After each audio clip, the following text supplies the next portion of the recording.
ആറ്റുകാൽ ദർശനം കഴിഞ്ഞ് പുറത്തേക്ക് വരുന്ന തിരുവല്ല പൊടിയാടിയിൽ നിന്ന് രമേശ് ചെന്നിത്തല സാറാണ്. പൊന്നമ്മ പോലീസ് കൺട്രോൾ റൂമിൽ. അമ്മേ ശരണം, ദേവീ ശരണം. ആറ്റുകാൽ പൊങ്കാല ദിവസം ആറ്റുകാൽ ദേവീ ക്ഷേത്രത്തിൽ ദർശനത്തിനെത്തിയ കേരളത്തിൻ്റെ ആരാധ്യനായ രമേശ് ചെന്നിത്തല സാർ ക്ഷേത്ര ദർശനം കഴിഞ്ഞ് പുറത്തേക്ക് വന്ന് വാഹനത്തിൽ പോകുന്ന ദൃശ്യമാണിത്.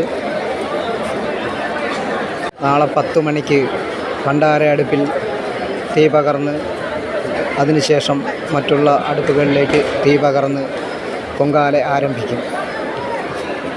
പൊങ്കാലയിടുന്ന ഭക്തർക്ക് എല്ലാവിധ സൗകര്യങ്ങളും ഉണ്ടാക്കി കൊടുത്തിട്ടുണ്ട് ഇവിടുത്തെ സംഘാടകർ. പൊങ്കാലയിടുന്ന എല്ലാ ഭക്തർക്കും ദേവീനാമത്തിൽ എല്ലാവിധ ഐശ്വര്യങ്ങളും ഉണ്ടാവട്ടെ എന്ന് പ്രാർത്ഥിക്കുന്നു. തുടർന്നുള്ള വീഡിയോ SN മീഡിയ VJD എന്ന ചാനലിലുണ്ടാവും. എല്ലാവരും വീഡിയോസ് കാണുക.